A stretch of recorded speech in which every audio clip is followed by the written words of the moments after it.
అదే విధంగా మిత్రులారా, ఈ తెలంగాణ రాష్ట్రంలో నందమూరి తారక రామారావు గారికి అభిమానులు ఉన్నారు, నారా చంద్రబాబు నాయుడు గారికి సహచరులు అనుచరులు ఉన్నారు. వాళ్ళందరికీ నా విజ్ఞప్తి ఒక్కటే, ఈ తెలంగాణ రాష్ట్రంలో తెలుగుదేశం ఉండొద్దని కక్ష గట్టి ఆ పార్టీ నాయకత్వాన్ని దెబ్బతీసిన చంద్రశేఖరరావును బీఆర్ఎస్ ను సమూలంగా 100 మీటర్ల గోతి తీసి పాతి పెట్టినప్పుడే బీఆర్ఎస్ వాళ్ళు గద్దెలు దిగాలి, ఊర్లలో బీఆర్ఎస్ దిమ్మలు కూలాలి. అప్పుడే నందమూరి తారక రామారావు గారికి నిజమైన నివాళులు అర్పించిన వాళ్ళం అవుతాము.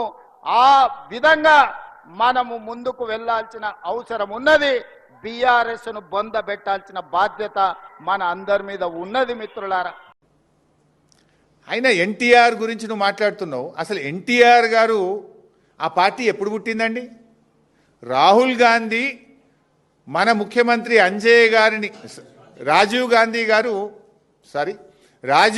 గారు మన ముఖ్యమంత్రి అంజయ్య గారిని అవమానిస్తే కదా తెలుగువారి ఆత్మగౌరవ నినాదంతో పుట్టింది ఆనాడు తెలుగుదేశం పార్టీ. ఇదే కాంగ్రెస్ పార్టీ ప్రధానమంత్రి రాజీవ్ గాంధీ గారు మన ముఖ్యమంత్రి అంజయ్య గారిని అవమానిస్తే ఆ రోజు తెలుగుదేశం పార్టీ పుట్టింది. తెలుగుదేశం పుట్టుకనే కాంగ్రెస్ వ్యతిరేకంగా.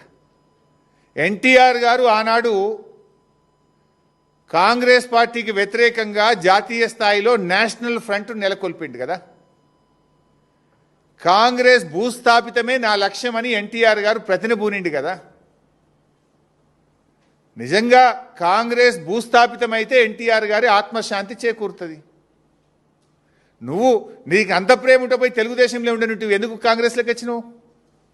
నువ్వు ద్రోహివి నిజంగా చెప్పాలంటే. ఇవాళ తెలుగుదేశం నుంచి బయటకు వచ్చి నువ్వు ద్రోహం చేసినావు కాంగ్రెస్ తెలుగుదేశానికి. ఇవాళ నువ్వు ఎన్టీఆర్ గురించి మాట్లాడే అర్హత ఉందా? ఎన్టీఆర్ జీవితం అంతా కాంగ్రెస్ వ్యతిరేకంగా పోరాడిండు. గల్లీ నుంచి ఢిల్లీ దాకా కాంగ్రెస్ వ్యతిరేకంగా పోరాడిండు. ఆ ఎన్టీఆర్ గారు ఎప్పుడు ఆత్మశాంతి చేకూరుతుందంటే కాంగ్రెస్ ఈ రాష్ట్రంలో భూస్థాపితమైతే ఎన్టీఆర్ గారి మనశ్శాంతి జరుగుతుంది.